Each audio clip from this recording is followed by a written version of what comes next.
الرجيم بسم الله الرحمن الرحيم الحمد لله رب العالمين الرحمن الرحيم مالك يوم الدين إياك نعبد وإياك نستعين اهدنا الصراط المستقيم صراط الذين أنعمت عليهم غير المغضوب عليهم ولا الضالين آمين أعوذ بالله السميع العليم من الشيطان الرجيم الحمد لله رب العالمين والعاقبة للمتقين ولا عدوان إلا على الظالمين والصلاة والسلام على رسولنا وحبيبنا وشفيعنا وزخرنا وقدوتنا وإمامنا محمد وعلى آله وصحبه أجمعين رب اشرح لي صدري ويسر لي أمري واحلل عقدة من لساني يفقهوا قولي أما بعد.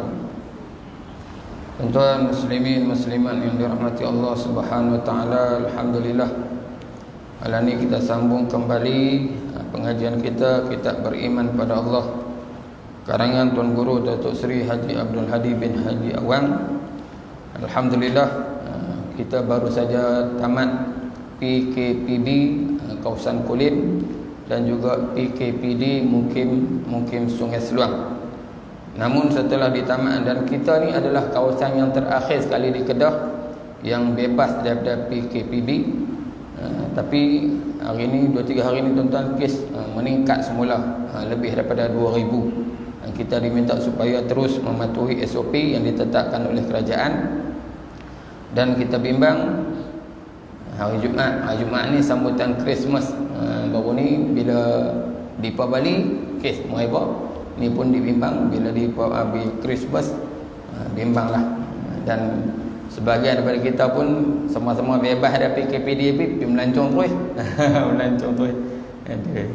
Anak tuan-tuan, anak keluar main kuliah. Alin duduk di rumah. Sampai orang di kedai-kedai pun duduk tanya, orang mana ustaz lama tak nampak? Duduk di rumah. Kita keluarlah tuan-tuan bila perlu saja. Tak perlu sebab rantaian COVID perlu diputuskan. Dan hari ini ramai yang seronok keluar sebab apa? Sebab vaksin dah ada. Vaksin dah ada tuan-tuan, tapi bulan 2 ni baru akan datang. Tu pun Malaysia hanya order 1 juta saja. 1 juta berapa bilion lah tuan-tuan? 1 juta berapa yang akan ni Perdana Menteri orang pertama yang akan divaksinkan. Kemudian frontliners. Kita ni lambat lagi ya. Walaupun ada vaksin, tapi SOP mesti tak patuh juga. Jadi insyaAllah lah kita teruslah patuh SOP. Moga-moga Allah jauhkanlah kita daripada musibah insyaAllah. Baik, kita sambung kita tuan-tuan pembicaraan fitrah.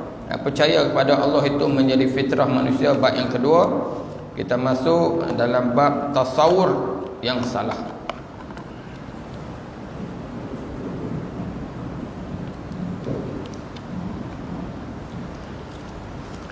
Bismillahirrahmanirrahim. Qala muallif hafizahullahu ta'ala wa nafa'ana wa iyyakum bi'ulumihi fid darain ya rabbal alamin. Kata pengarang hafizahullah, tasawur yang salah. Tasawur ni gambaran lah, gambaran yang salah.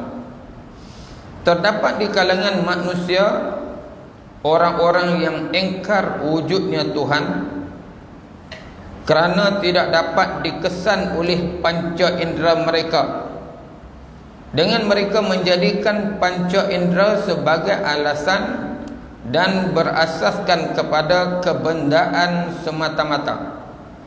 Dengan pendapat yang singkat ini, tanpa menyedari sejahil manusia yang bersifat fitrah dan melihat sekelilingnya menyedari wujudnya Tuhan, mereka menyedari akal itu ada tanda-tanda yang lahir daripadanya.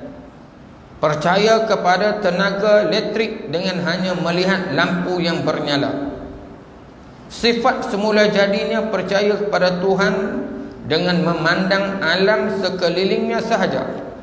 Hanya manusia yang tidak tahu kemampuan panca inderanya atau sifat-sifat hati yang memesong fitrahnya menolak wujudnya Tuhan dengan tidak memahami dalil-dalil yang tidak terhingga di hadapannya.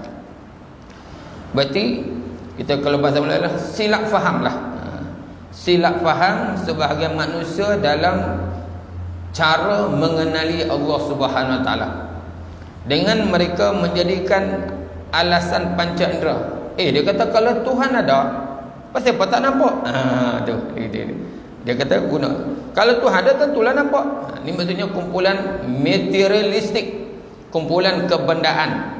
Maksudnya kumpulan benda ni dia tu setiap benda dia nampak. Ini botol, nampak. Ini kotak spek mata, nampak. Ini meja, nampak. Jadi setiap yang ada tu nampak. Maka kalau Tuhan ni ada, nampak. Ini satu cara yang salah lah. Sebab apa? Sebab sejahil manusia pun dia boleh kenal Allah Subhanahu Wa Taala dengan hanya melihat keadaan sekeliling. Lalu Tok Guru bagi bandingan. Contoh dia kata, kita tengok orang tu berakal. Bagaimana tengok? Dia cakap, kan? Cakap normal, Assalamualaikum, Waalaikumsalam. Tak cakap seorang-seorang, tu tanda dia berakal. Walaupun kita nampak ada akal, dia tak nampak. Tapi dengan kelakuan dia tu, orang ni berakal. Samalah elektrik. Elektrik ni, hang percaya ada elektrik dah? Percaya Ustaz. Sebab lampu ada. Memadai dengan lampu menyala, kipas pusing, itu menandakan elektrik ada. Tak ada pun orang yang nak mai tengok elektrik, elektrik ada tak ni? Nanti sen buka wayar tengok. Tak perlu, tak ada pun. Jadi kenapa kamu boleh percaya orang tu ada akal dengan sekadar kamu tengok perilaku dia? Kenapa kamu percaya elektrik ada hanya sekadar melihat lampu menyala? Kenapa bila dalam hal Allah kamu nak tengok? Ini manusia yang dia tidak mampu, dia tidak tahu bahawa akal panca indera ni ada limit dia. Ada limit dia. Maksudnya ada mata ni ada benda yang kamu boleh lihat, ada perkara yang kamu tidak boleh lihat. Jadi kalau kamu cuba nak lihat Allah, mustahil lah. Sedangkan di dunia ni ada perkara yang kamu tak boleh lihat. Pada nyawa, akal, marah pun kamu tak boleh lihat. Bagaimana kamu nak lihat Allah Subhanahu Wa Taala? Baik. Padahal bagaimana nak kenal Allah? Nak kenal Allah bukan tengok Allah, tapi tengok sekadar tanda-tanda saja. Tengok tanda-tanda Allah ada. Bagaimana? Adanya alam ini. Sudahlah. Meyakinkan kita bahawa Allah tu sudah ada. Baik. Kadang-kadang mereka tidak menolak adanya Tuhan, tetapi sifat buruk yang ada di dalam jiwa dan hati menyebabkan mereka tidak mengenali Tuhan yang sebenar, seperti apa yang dikisahkan kepada kita oleh Allah di dalam Al-Quran. Di antaranya mereka mensyaratkan untuk mengenal Tuhan itu mestilah dengan melihat dan mendengar secara berdepan. Ini kita kata golongan materialistik tadi ni, iaitu cara yang tidak munasabah dengan sifat ketuhanan Allah Subhanahu Wa Taala. Al-Quran menentukan sikap dan tasawur yang sesat itu dilahirkan kerana sifat jahil, takabur, menyeleweng dan zalim tentang zalim yang menguasai diri di mereka. Almarhum Tuan Guru Haji Abdul Rahman, Pondok Sungai Derian, tuan-tuan. Dulu dia duduk pondok itu dan dalam kawasan estate. Jadi banyaklah manager estate, termasuklah pekerja-pekerja yang tak Islam ni. Duk main duk dialog dengan Tok Guru. Tok Guru, you kata ada Tuhan, tunjuk kat saya mana Tuhan. Mana Tuhan? Guna akal. Jadi Tok Guru kata, baik, sebelum saya nak jawab soalan awak, saya nak tanya dulu, Tuhan ni hidup dengan apa? Dia kata dengan nyawa. Mana nyawa? Mana nyawa? Tunjuk kat saya nyawa ni. Kalau Tuhan tak boleh tunjuk mana nyawa, berarti Tuhan ni mati. Akhirnya balik itu kan. Dia tak boleh jawab lah. Tak boleh jawab.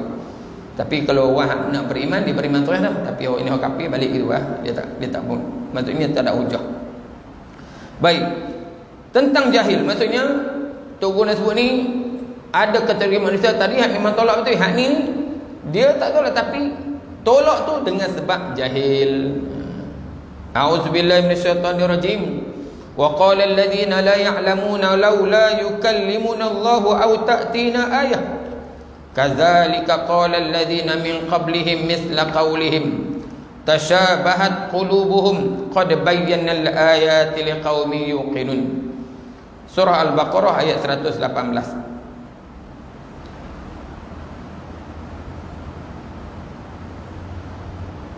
Artinya, dan berkatalah orang-orang yang tidak mengetahui. Tak mengetahui ni jahil ya. Jahil. Siapa kita kata hang ni bodoh oh kasar hang ni tak cerdik dia lembut sikit kan. Pada tak cerdik yang bodoh dia orang dia sama di sini Allah guna la ya'lamun, jahil. Siapa jahil ni? Dia orang musyrikin Mekah yang jahil. Dia kata ke Nabi Muhammad SAW, mengapa Allah tidak langsung bercakap dengan kami atau datang tanda-tanda kepada kami? Demikian juga orang-orang yang sebelum mereka telah berkata seperti kata-kata mereka, sebenarnya hati mereka serupa. Sesungguhnya kami telah menjelaskan tanda-tanda kekuasaan kepada kaum yang yakin. Orang musyrikin Mekah ni ulama kata jahil, tak tahulah. Kenapa mereka tu tidak tahu? Kerana mereka tak tahu mengenai wahyu, tak tahu. Tak ada kitab, tak kenal kitab Al-Quran. Kenapa? Kerana jarak antara Nabi Ismail dengan Nabi Muhammad terlalu lama. Bandingan kita tu, kalau kita ni jenis tak ngaji, ada satu tempat tuan-tuan Nabi jenis masjid dia tak ada kuliah. Bila tak ada kuliah, orang dalam masjid ni perangai dia pun pelik tuan-tuan. Apa peliknya? Waktu azan sembang, tu pelik tu. Tu contoh orang tak mengaji. Nah, kita jangan tuan-tuan, kita orang mengaji, orang azan senyap. Anak pernah duduk pergi semayang kuliah waktu tu. Allahumma salli ala Muhammad, Syekh daripada Indonesia main tuan-tuan. Anak pergi waktu subuh. Anak sampai sebelah dia tu kebetulan azan. Dia duduk tegur. Kita bila nak duduk sebelah nak salam dengan tunggu kan. Dia tegur. Senyap. Duduk jawab. Habis azan lepas doa baru dia paling kanan. Baru paling. Maksudnya dia nak ajarkan kita. Waktu ni salam tak boleh apa, tak boleh cakap, tak boleh. Tapi tempat ni anda tengok tuan-tuan cakap. Waktu Jumaat orang duduk i'tikaf dalam masjid, dia boleh duduk lengkung kat tiang sembang. Contoh dua. Yang tiga, ada orang baca Quran tapi doa bismillahirrahmanirrahim satu masjid dengar. Jahil. Baca Quran lah tapi jahil. Mana boleh baca doa dalam masjid hari Jumaat. Itu contoh orang tak mengaji. Maka bayangkanlah orang musyrikin Mekah tuan-tuan yang berapa ratus tahun Nabi tak ada, sudah tentulah mereka tak tahu. Tak tahulah tentang agama ni.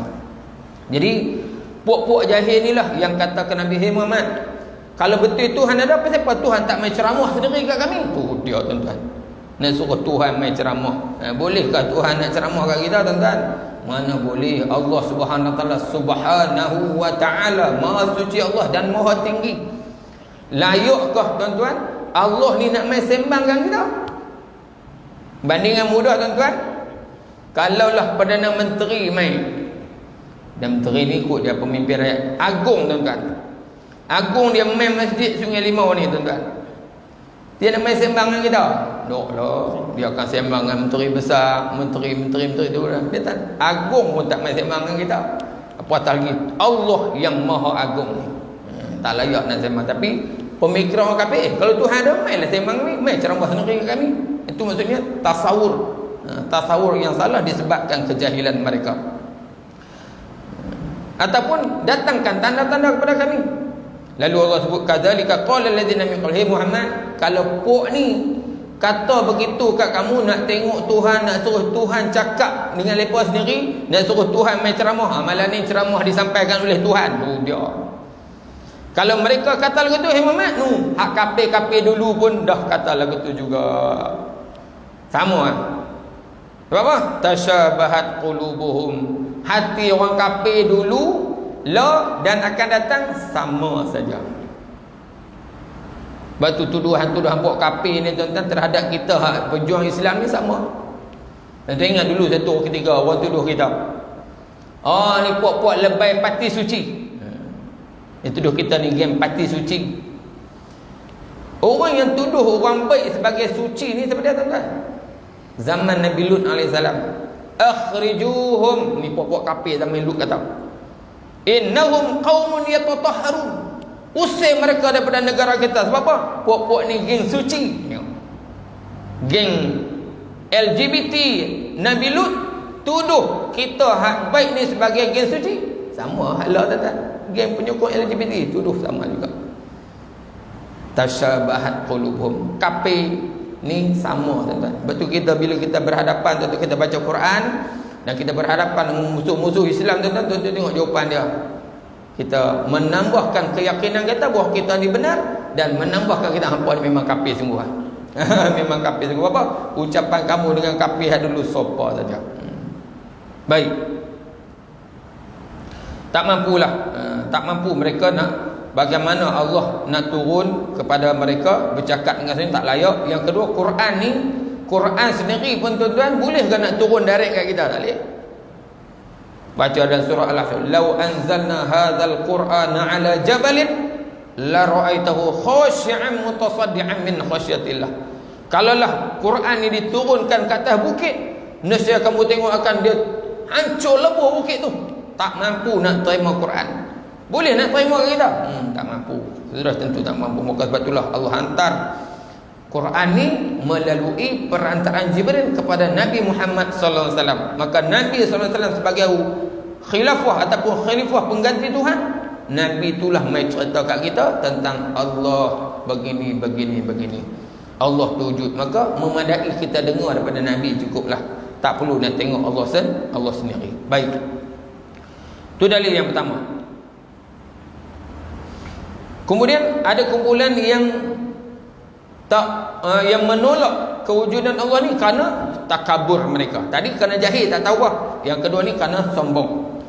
Wa qala allazina la yarjuna liqa'ana laula unzila alaina almalaikatu aw nara rabbana laqad istakbaru fi anfusihim wa atau uduwan kabira yauma yarawna almalaikata la bushrana yauma yarawna almalaikata la bushra yauma idzin lil mujrimin. Surah Al-Furqan ayat 21 hingga 22.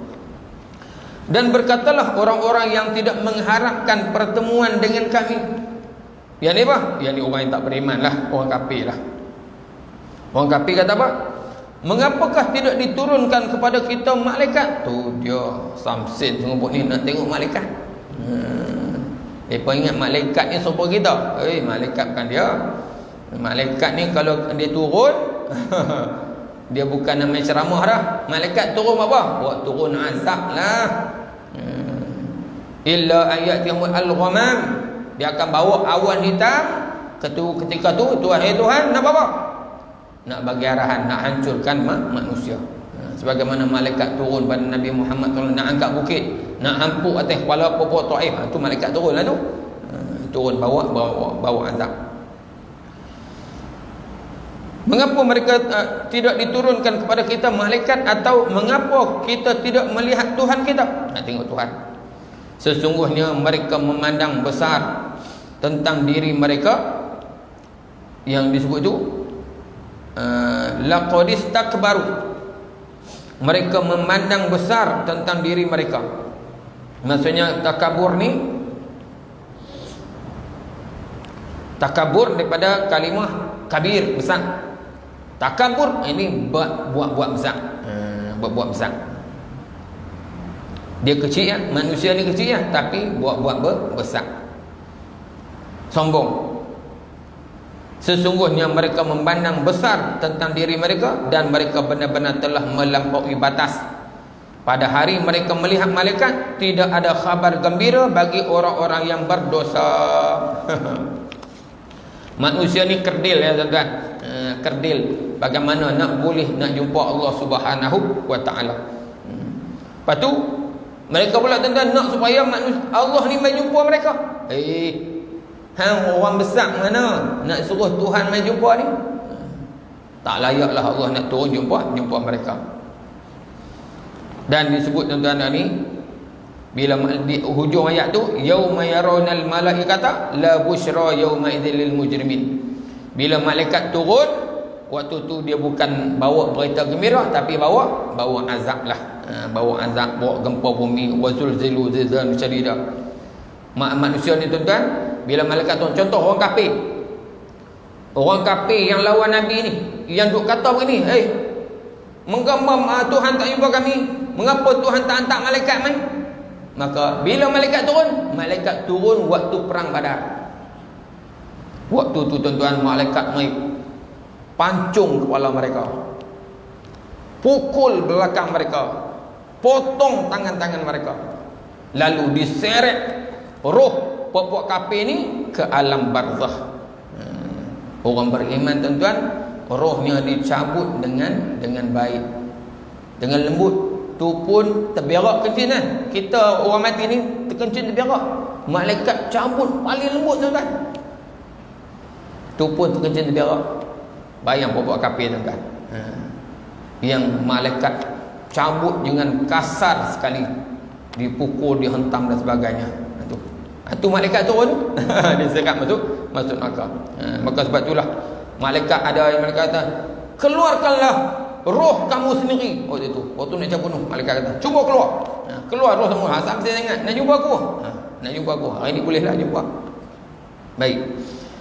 Lalu rohnya dicampakkan ke dalam alam barzakh dengan azab siksa yang sangat dahsyat tuan-tuan. Itu malaikat yang hangpa nak jumpa sangat tu. Kemudian ayat di atas menunjukkan bahawa sifat takabur itu menyebabkan manusia itu berfikir tentang Tuhan secara yang menyesatkan dan tidak menampakkan baginya jalan yang betul. Kenapa dia ni tak boleh kenal Allah? Kerana sifat takabur. Nauzubillah. Kenapa iblis ni, setan ni tuan-tuan, diusir daripada syurga? Kerana sifat takabur. Aba wastakbara. Dia bukan tak beribadat, ibadat lama dah. Beriman pada Allah. Iblis beriman. Iblis dengan Fir'aun, baik iblis lagi. Sebab apa? Iblis dia kata, Rabbi anzirni ila yaumil ba'ts. Hei Tuhanku. Iblis panggil Tuhan dengan nama Tuhan. Hei Tuhanku, tolong panjang umur aku hingga hari kiamat. Bapa, aku nak sesatkan anak cucu tu Adam. Tapi Fir'aun, ana rabbuka wal a'la. Aku Tuhan yang paling tinggi. Oh, dia sampai. Lepas tu ada kisah lah, wallahu alam lah, tapi kisah Israeliat. Iblis itu tuan, dia mai jumpa Fir'aun. Dan Fir'aun mengaku Tuhan. Iblis ketuk pintu. Waalaikumsalam Fir'aun. Iblis duduk belakang pintu. Dia ketuk, Assalamualaikum Fir'aun. Waalaikumsalam. Siapa tu? Fir'aun bertanya siapa tu. Iblis gelak. Hang kata hang Tuhan. Aku duduk beli pintu pun hang tak tahu siapa dia. Iblis perli Fir'aun. Cerita lah tu. Wallahu alam.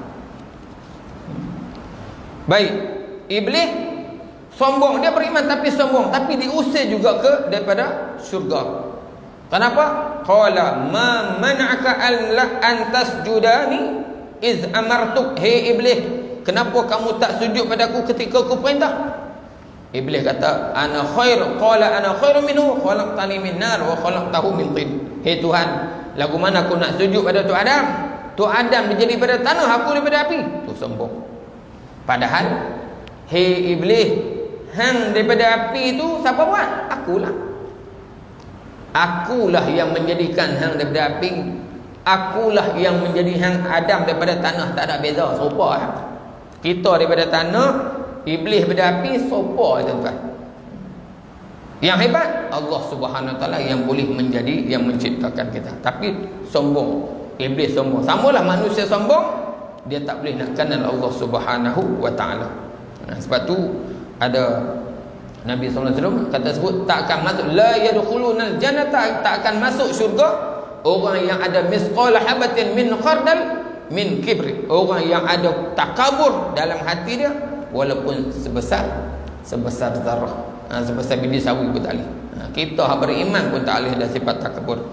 Dan orang takabur ni menyebabkan dia tolak kepercayaan pada Allah Subhanahu Wa Taala. Allah Subhanahu Wa Taala menceritakan kepada kita tentang penyelewengan Fir'aun. Tengok Fir'aun ni. Wa qala Fir'aun ya Haman ibni li sarhan la'alli ablughul asbab as-samawati fa'attali'a ila ilahi Musa wa inni la'adhunnuhu kadhiba wa kadzalika zuyyina li fir'auna su'u 'amalihi wa sudda 'anis sabil. Surah Al-Mu'min ayat 36 hingga 37. Tengok Fir'aun punya sombong.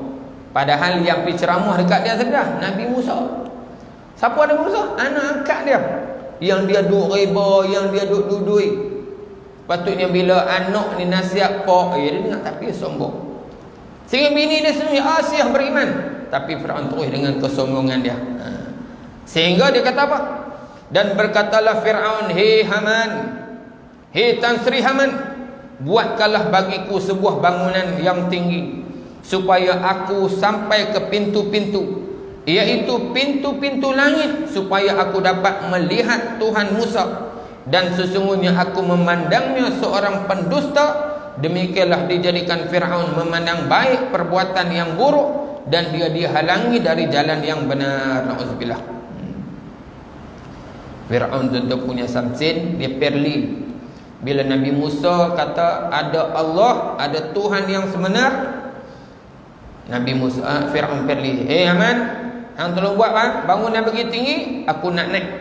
Aku nak naik jenguk di langit tu, nak tengok Tuhan Musa betul ke ada. Tu dia tuan-tuan, Fir'aun samsin. Dan di hujung tu dia kata apa? Dan dia kata, aku tengok Musa ni, wa inni la'adhunnuhu kadhiba. Aku ni duk tengok Musa ni memang kaki pembohong. Kalau bahasa kita kaki kincin lah. Inilah ulama kata kaedah dia. Kaedah dia tuan-tuan, bila kita nak mengaji, maka kita kena jangan label ataupun cop ustaz tu. Bila kita cop ustaz tu tak boleh pakai. Habis dia main bawa dalil ayat Quran, bawa hadis Bukhari Muslim, kita tak boleh pakai. Bapak kita dah cop dia dah. Sebagaimana Fir'aun cop Nabi Musa AS.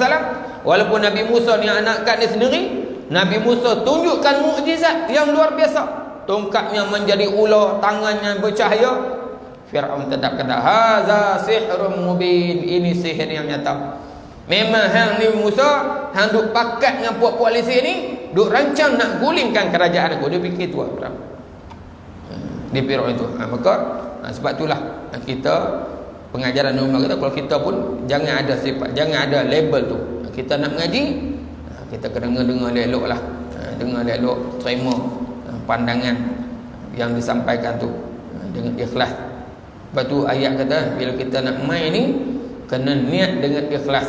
Kalau siapa-siapa yang niat tidak ikhlas, main mengaji ni, dia balik dalam keadaan kosong, tak dapat apa.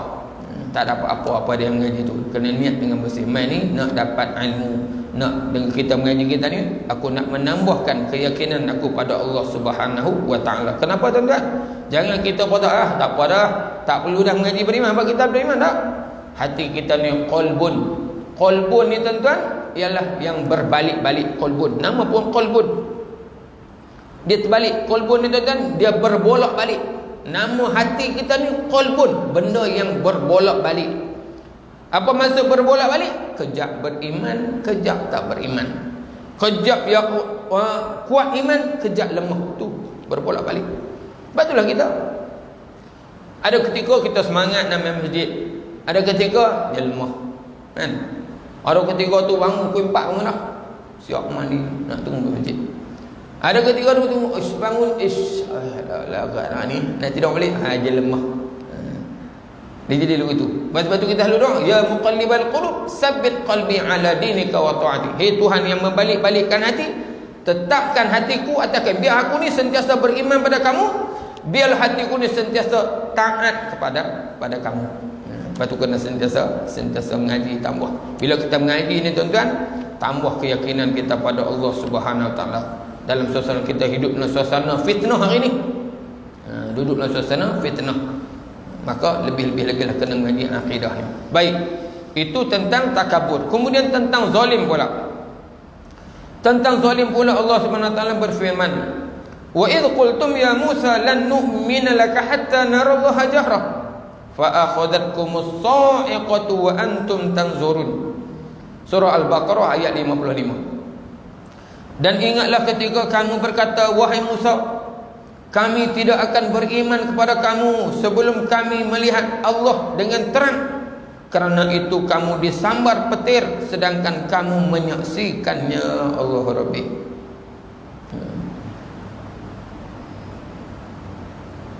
Maksudnya Nabi Muhammad SAW tuan-tuan pergi duk ceramah. Orang kafir minta apa? Muhammad, kalau hang betul, hang bagi bulan terbelah. Maka Nabi pun doa bulan terbelah tuan-tuan. Beriman tak? Tak beriman juga. Sampai suruh bewak cakap, bewak pun bercakap. Muhammad, kalau betul hang beriman Nabi, hang jadikan bumi Mekah ni yang kering kontang, yang berbatu bata ni, sopa bumi Malaysia lah, bahasa kita lah. Subuk ni, kita tuan-tuan, tanah kita lembut, subuk, hujan cukup. Mekah batu kering kontang. Muhammad, jadi kalau bahasa kita, hang jadikan Mekah ni sopa bumi Malaysia. Berak biji muktan pun tumbuh kau muktan taib nama dia punya subuk. Muhammad, kalau betul hang Nabi, wa turun langit sekepin-sekepin. Dia. Muhammad, kalau betul hang Nabi, buat tali ayak sopa mada di Kedah. Minta lagu tu. Mana nak boleh tuan-tuan? Nabi nak doa, tapi Allah Taala ayah Muhammad. Apa? Kerja kamu bukan buat benda tu. Sebab kalau kau bawa pun mereka tetap tidak beriman. Lalu Allah pujuk, Allah turun ke akhirat. Ya Muhammad, kalau mereka minta lagu tu, Nabi Musa dulu lagi dahsyat. Mereka bukan suruh turun langit, nak tengok Tuhan terus ni. Wa idh qultum ya Musa, hai Musa, kami tidak akan beriman dengan kamu sehinggalah kami tengok Tuhan duduk depan kami terang-terang. Subhanallah. Disebut ayat ni, faqad sa'alu Musa akbar min zalik faqalu arina Allah hajarah fa akhadathum as-sa'iqatuhum fa akhadathum as-sa'iqatu bi zulmihim. Surah An-Nisa ayat 153. Maka sesungguhnya mereka telah meminta kepada Musa lebih besar itu. Muhammad, kalau mereka tu orang kafir ni minta turun pecah langit, umat Nabi Musa minta lagi dahsyat, minta nak jumpa dengan Tuhan terus. Maka akhirnya mereka disambat oleh petir kerana kezaliman mereka adalah tidak kena pada tempatnya. Mereka meminta begitu tak betul. Yang nak pergi tengok Tuhan tu tak betul. Bahkan sikap yang demikian merupakan kezaliman terhadap kebenaran. Maksudnya, kalau kamu nak minta bukti sampai seterah tu, itu cara yang tak betul lah. Tak betul. Cara yang tak betul. Siapa orang ni tuan-tuan? Orang nak berhujah dengan kita. Kalau betul ustaz, betul? Kalau betul ustaz, betul? Ustaz buat benda pelik satu depan saya. Tunjuk benda pelik satu dia kata. Contoh kata, kalau betul dalam kubur ni ustaz ada sesuatu ni, tunjuk kat saya. Itu orang kita nak boleh berhujah lagu ni, tak boleh hujah lah. Tapi balik kita habaq tu minta maaf lah, nak tak boleh jawab tu. Tapi balik boleh, kita tak payah layan orang tu lagu tu. Apa? Dia telah menzalimi diri dia sendiri. Hang nak minta suruh ustaz, nak suruh korek kubur tu, nak tunjuk benda dalam kubur, mana boleh, mana tak boleh. Samalah apa yang orang kafir ni berdialog tu, nak minta benda yang luar biasa tak boleh, benda yang tak boleh dilakukan. Zaman sebab apa? Sebab kita ni umat Nabi Muhammad, umat yang cerdik. Umat yang cerdik tak perlu dah pembuktian sampai tu. Berbeza dengan umat dulu. Contoh umat Nabi Soleh tuan-tuan. Umat Nabi Soleh lepas minta dah benda pelik dah. Soleh, kalau betul kamu ni Nabi, hang jadikan batu ni beranak unta. Tu dia tuan-tuan. Kalau suruh makcik umur 70 beranak, boleh kira lagi kan? Boleh sangat tuan. Maksudnya pergi hospital sebis-sebis bagi makan ubat hormon sikit, boleh beranak, tak apa. Ni dok kutu batu. Ataupun suruh unta jantan beranak, boleh lagi. Ni dok suruh batu beranak. Tu otak mereka. Tapi Akhirnya Allah kabulkan juga. Unta beranak. Hadza naqatullahi wa suqiyaha fakadzabuhu fa'aqaruha fadamdama alaihim rabbuhum bidzambihim fatawwa. Akhirnya jadi unta. Kaedah Allah SWT, bila umat tu minta sesuatu mukjizat, boleh, tapi ingat ada syarat dia. Apa dia syarat? Unta ni kena bagi dia minum. Sehari hari ni dia minum, hampa tak boleh minum. Kalau hari dia minum, hampa minum, hampa siap aku. Maka orang kafir mula turut lalai, tak turut tuan-tuan. Maka fa'aquru mereka, payah basah sungguh unta ni, nak duk giliak dengan hang pula, perang sembelih terus tuan-tuan. Padam dama alim rabbuhum, Allah binasakan. Itu umat-umat dulu. Maka kita umat Nabi Muhammad SAW yang cerdik ni, Allah tak benarkan untuk nak lagu tu. Memadai orang cerdik tuan-tuan, habaq sedah. Tuhan ada. Apa bukti Tuhan ada? Ada alam dah, cukup. Sudah. Orang cerdik. Tak perlu duk jauh banyak-banyak. Baik. Jadi oleh kerana mereka tu nak minta Tuhan, nak tengok Tuhan, itu satu kezaliman terhadap kebenaran. Apalagi mereka yang meminta itu belum lagi kering kaki mereka melalui lorong-lorong yang dijadikan oleh Allah di dalam lautan yang dalam untuk menyelamatkan mereka dari buruan Fir'aun. Subhanallah. Apa tuan-tuan? Bila Bani Israel minta lagu ni, setelah baru selamat daripada laut, ditenggelamkan oleh dalam laut tu. Maksudnya bila Fir'aun ligan mereka sampai tepi laut, lalu dia kata, inna nahnu mudrikun. Hei Musa, habislah kami kena tangkap, kami kena isar lah Bani. Lalu Nabi Musa kata, inna ma'iya rabbi sayahdin. Don't worry, Nabi Musa kata, sesungguhnya beserta aku ada Tuhanku. Tuhan aku akan solve the problem. Oh, tu yakin Nabi Musa. Tuhan akan solve the problem, selesaikan masalahnya. Maka akhirnya Allah, faqul nadrib bi'asakal bahri. Musa, pukul tongkat kamu pada lautan. Nabi Musa tak tanya, pukul buat apa Tuhan? Tengok Nabi Musa, bila Allah kata pukul, pukul. Fanfalaqa, maka laut pun terbelah tuan-tuan. Ni kita tuan-tuan kalau tengok lagu tuan-tuan, Allah subhanallah, hebatnya Nabi Musa, Allah Rabbi, Tuhan. Supaya Tuhan tunjuk tak kekuasaan dia tuan-tuan hari ni kita?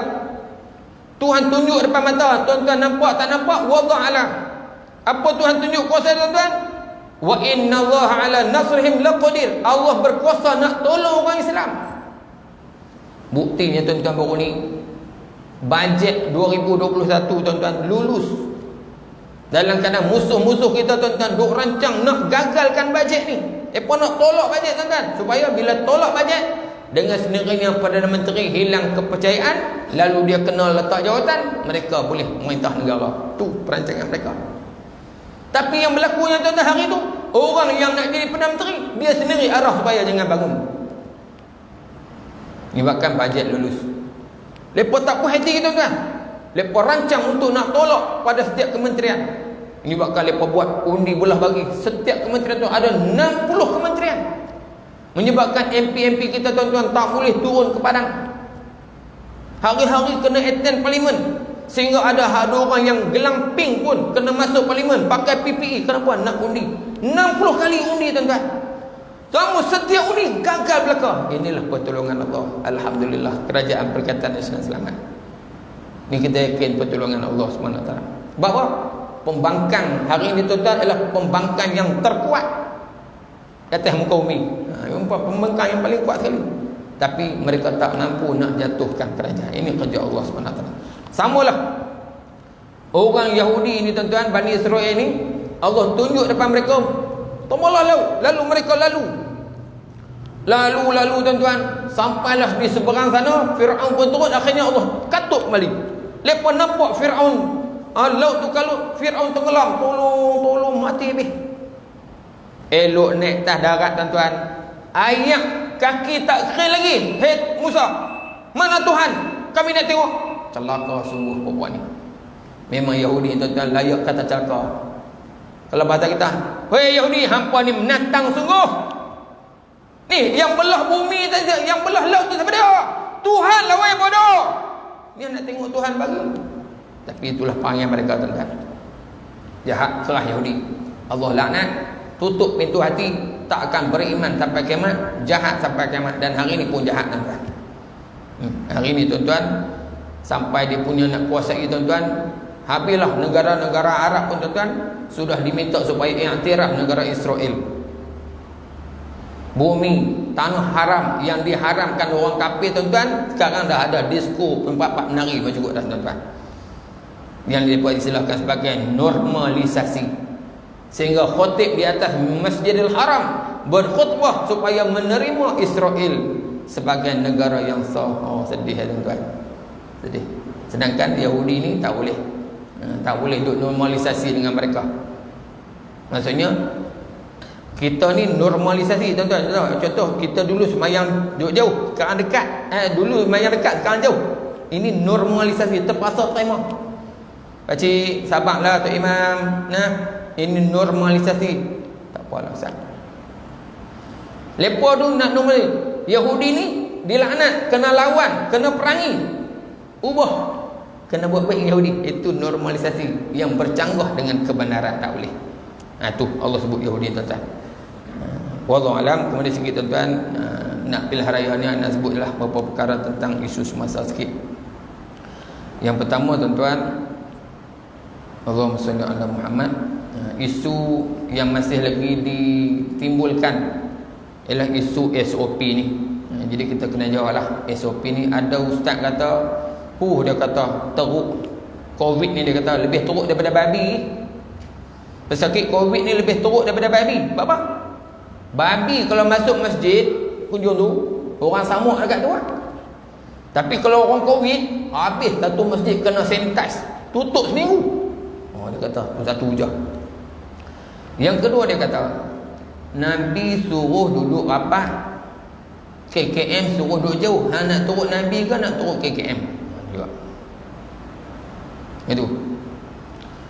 Kemudian dia kata, bila kita jawab balik, tuan-tuan, apa jawapan ulama jawab? Ulama ni hak sepakat ni. Dia kata kita duduk jawatan kuasa fatwa, tuan-tuan, nak buat SOP ni berdasarkan ayat fasalu ahla zikri in kuntum la ta'lamun. Ni benda hak duk anu cakap tu, ada hak duk disebar di masjid-masjid. Tok-tok kita juga, tuan-tuan. Kita kena jawab. Jadi apa yang nak jawab ni bukan nak suruh tuan-tuan pergi duduk debat dengan tok guru, jangan. Tak baik debat dengan lepas. Cuma nak suruh tenang. Sebab bila ada orang kata tak betul ni, semayang jarang-jarang ni, Nabi suruh apa-apa saya tu, jadi kita jadi keliru. Betul tak betul kita semayang ni, boleh pahala tak boleh pahala ni. Jadi nak jawab ni supaya tuan-tuan tenang. Jadi dia tuan kuasa fatwa yang jawab. Fasalu ahla zikri in kuntum la ta'lamun. Tanyalah ahli zikri. Ahli zikri lah expert, pakar. Siapa pakar tentang COVID ni? KKM. Jadi tuan kuasa bila nak buat SOP, tuan-tuan, dia panggil KKM. Lalu KKM bagi tahu COVID ni lagu mana. COVID ni sebenarnya virus yang berat. Bila dia bila seorang tu kena, dia batuk bersin, maka dia akan terbang, tapi dia akan jatuh tak lebih daripada 1 meter. Dia tak boleh terbang jauh. Tak seperti TB ni kalau batuk habis terbang habis. Dia ringan. Jadi jatuh dalam jarak 1 meter. Maka kaedah dia, maka kenalah duduk jarak 1 meter. Duduk jarak 1 meter. Allahumma salli ala Muhammad. Kemudian ada orang kata, ustaz, kan kita duduk rapat boleh pahala? Duduk je tak boleh pahala. Ulama jawab, kaedah usul fiqh menyatakan darul mafasid muqaddimun ala jalbil masalih. Menolak mudarat didahulukan daripada mendapat manfaat. Duduk rapat dapat manfaat pahala. Tapi kalau duduk rapat dapat mudarat COVID, maka kaedah usul fiqh kata tolak mudarat. Tolak dulu. Maksudnya kena tolak dulu, maksudnya kena duduk jauh-jauh. Lalu setelah kita jawab, maka ustaz-ustaz ni dia kata ini ijtihad peribadi ana. Jadi ijtihad ana membatalkan ijtihad orang lain. Dia. Sedangkan kaedah kata ijtihad ulama-ul hukumah, ijtihad ulama kerajaan membatalkan ijtihad peribadi. Ijtihad peribadi. Jadi tuan-tuan, tenanglah kita buat ini, sebab ini adalah ijtihad yang dibuat oleh jawatan kuasa fatwa. Termasuklah nanti akan datang vaksin ni. Dok mai kata vaksin ni daripada babi lah macam-macam, tuan-tuan. Kalau tak silap dia kata vaksin ni diternak atas usus anjing. Timbullah, haram tuan-tuan vaksin ni. Ada orang tak, anak tak mau, aku tak mau kena vaksin ni. Bapa haram. Jangan. Kita orang awam dan vaksin ni nak masuk, Jabatan Kuasa Fatwa pun dah ada kata bahawa vaksin ni lah harus digunakan. Guna je lah. Kita duk nak lawan apa? Kalau kita nak soal sidik jenuh tuan-tuan. Contoh tuan-tuan duk goreng minyak kan. Minyak ni main daripada mana? Main daripada sawit. Hantar pok ku tanah sawit. Babi duk main serondoi hari sawit tu. Jenuh apa kata goreng minyak tak tuan-tuan. Tepat kita tengok minyak tu tulis tanah halal, sudah guna minyak. Samalah vaksin tu bila dah diputuskan sebagai harus, bukan kata halal dah, harus, maka kita gunalah tuan-tuan. Yang kedua tuan-tuan, masih lagi berlegar isu kuil tuan-tuan. Isu perubahan kuil ni tuan-tuan. Sebenarnya kat Kedah ni banyak. Baru ni ada satu NGO yang minta supaya MB kita bagi jaminan tidak akan ada lagi kuil yang akan diruntuhkan. Sebenarnya tuan-tuan, kat Kedah ni ada ratusan lagi kuil yang tak patuh pada undang-undang. Kalau ikut undang-undang memang kena roboh lah. Memang kena roboh lah tu. Jadi yang roboh tu tuan-tuan ialah bukan kerana kita ni anti pada Hindu dah, tapi kerana pelanggaran undang-undang. Ada Akta 133 tuan-tuan. Sebenarnya roboh kuil tu bukan roboh kuil saja, termasuklah sebelah kuil tu ada gelanggang silat, ada parking kereta, dirobohkan juga.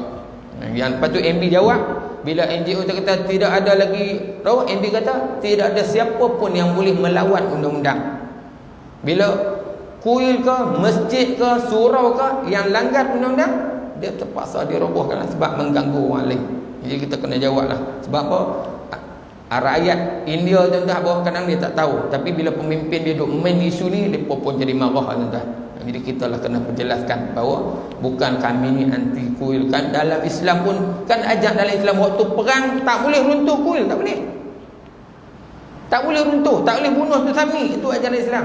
Tapi hak runtuh ni bukan kami nak runtuhkan tu, tapi kerana dia langgar undang-undang. Jadi kita sebagai rakyat Malaysia mestilah patuh pada undang-undang. Kemudian tuan-tuan, isu REE di Kedah ni alhamdulillah tuan-tuan ada satu elemen nama rare earth element, satu bahan galian yang jarang ditemui lah, yang lebih bernilai daripada emas lagi. Dianggarkan kita Kedah tuan-tuan akan dapat hasil royalti hampir 60 bilion. Banyak tuan-tuan. 60 bilion. Nanti kerajaan boleh salurkan. Ni pun baru ni kerajaan salur macam-macam bantuan tuan-tuan. Dalam keadaan kita hanya ada balok pun habis terbang dah. Ni tuan-tuan bayang dapat 60 bilion ni. Seelah elang Tok Imam ni naik 2,000 buat lebih, duit banyak. Duit banyak boleh menjana. Kemudian malam-malam semua masjid ada peruntukan sembelih kambing setiap malam tuan-tuan. Tujuannya nak bagi orang ramai. Benda-benda ni kadang-kadang sebuah anda sebut dalam syarat tuan-tuan. Kita nak ramaikan masjid ni kuliah tuan-tuan. Kita buat kenduri setiap malam. Buat kenduri. Ada satu tempat tu tuan-tuan, setiap kuliah ni kenduri. Lain-lain tak ramai ke orang. Anda kata minta ubah sikit, buat kambing jarang-jarang. Itu tu goreng mi laksa dicemui ya. Kan goreng mi mula mi ramai dah. Asal tak ada apa goreng mi ramai. Lepas tu meduk mi cemui tukar melih kambing pula jarang-jarang. Malam esok tuan-tuan kuliah Ustaz Syirih kita makan kambing. Tu dia mai penuh. Dia ceramah bagi tu dia dakwah bil mahdi. Kalau ada duit lah. Banyak tu. Kemudian kita di Kedah tuan-tuan kita ada KBS, khusus bina sahsiah. Kita pernah buat dulu tuan-tuan dalam kita tidak ada kerajaan, budak yang bermasalah ni. Ada budak yang rambut merah, yang ada tatu perempuan tuan-tuan, berzina, mengandung dah. Bila kita ceramah dia tuan-tuan, hak last kali bunyi kita ada slot sufi tuan-tuan. Budak ni, peserta ni akan diletakkan dalam lubang kubur. Dalam kubur. Tuan-tuan tu baca talqin. Kalau ustaz saya menyesal, ustaz saya nak tobat. Ni pergi ubah tempat dia minta nak buang rambut dia tuan-tuan. Ni rambut yang merah dihitamkan balik. Satu kepala RM200. Berjaya tuan-tuan. Jadi insya-Allah dengan duit banyak ni kita nak ambil budak batu di sekolah tuan-tuan. Kalau sekolah anak dulu tuan-tuan, budak seorang budak perempuan yang pernah kena rogol. Mau tak repot. Dan bila dia tinggal talima, hari-hari dia contoh ni. Pagi-pagi dia keluar. Keluar apa? Keluar cari barang. Tahu barang kan? Tak boleh duduk. Hari-hari nak. Pelajar tentang lima. Ada seorang budak tuan-tuan, perempuan, pak dia rogol dia, pak dia liwat dia. Kita bantu. Anu kita nak ambil tuan-tuan, nak pulih. Budak ni cerdik, budak ni cerdik tuan-tuan, cerdik. Tapi bermasalah nak pulih dengan duit tu insya-Allah. Baik. Cuma timbul isu tuan-tuan, isunya ialah orang kata nanti bila Lombong area habis mencemar alam, habis hutan akan digondolkan. Lalu dijawab oleh MB, tempat yang kita nak Lombong ni tuan-tuan, hutan tak ada dah, lepas tebang habis dah, gondol dah. Hutan ni dah gondol dah. Satu. Yang kedua, cara penlombongannya bukanlah seperti lombong bijih dan sebagainya, tapi dia secara boring tu, tebuk, sedut, berarti tak mencemarkan alam. Yang ketiga, lepas kata akan menyebab radioaktif. REE ni bukan radioaktif sebagaimana bahan yang dilombong di Linas tu. Tu beberapa perkara tuan-tuan yang kita nak tahu. Dan akhir sekali, baru ni alhamdulillah, untuk mungkin tuan-tuan tak tahulah, sebenarnya kerajaan Kedah telah luluskan bantuan tunai 460,000 untuk semua mangsa PKPD di Mungkin Seluang. Mungkin Seluang semua kita peruntukkan 60,000. Tak tahulah duit tu sampai kat tuan tak tahu. Tapi sebenarnya kerajaan negeri dah lulus 460,000 bantuan tunai untuk diberikan kepada semua bangsa tu. Wallahu a'lam. Aqulu qawli hadza astaghfirullahal azim li wa lakum wa lisa'il muslimin wal muslimat. Assalamualaikum warahmatullahi wabarakatuh. Bismillahirrahmanirrahim. Alhamdulillahirabbil alamin wassalatu wassalamu ala asyrafil anbiya'i mursalin wa ala alihi washabihi ajma'in. Allahumma faqihna fid din wa 'allimna ta'wil waj'alna min ibadikas salihin. Allahumma rabbana iftah bainana wa baina qaumina bil haqqi wa anta khairul fatihin. Rabbana atina fid dunya hasanah wa fil akhirati hasanah wa qina azaban nar. Sallallahu ala sayyidina Muhammadin wa ala alihi washabihi ajma'in. Walhamdulillahi rabbil alamin.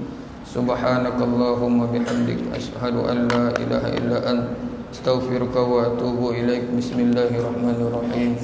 Wal 'asri innal insana lafi khusr illa alladhina amanu wa 'amilus solihat wa tawassaw bil haqqi wa tawassaw bis sabr. Sadaqallahul azim.